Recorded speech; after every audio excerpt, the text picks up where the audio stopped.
المصنف الأول على العالم بلجيكا بجلالة قدرها نزلت الملعب قدام الفراعنة وخرجت منه بتعيط وبتكلم نفسها.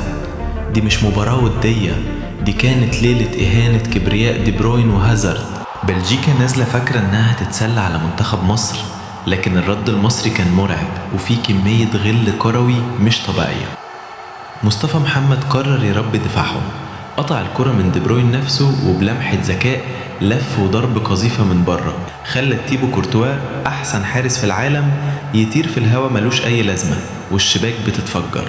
ثانيا، رعب المرتدات.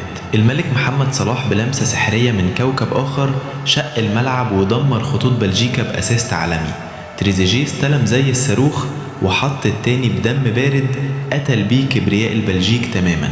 الفراعنة في الليلة دي مسحوا بكرامة المصنف الأول الأرض وقلنا لهم التصنيف ده تبلوه وتشربوا ميته، هنا أرض الفراعنة يعني مفيش كبير. تفتكروا لو لعبنا بنفس الروح دي في كأس العالم الحالي منتخب مصر ممكن يوصل لحد فين؟ اكتبوا لي توقعاتكم الصدمة في الكومنتات واعمل فولو لخارج التسلل عشان الرعب الجاي.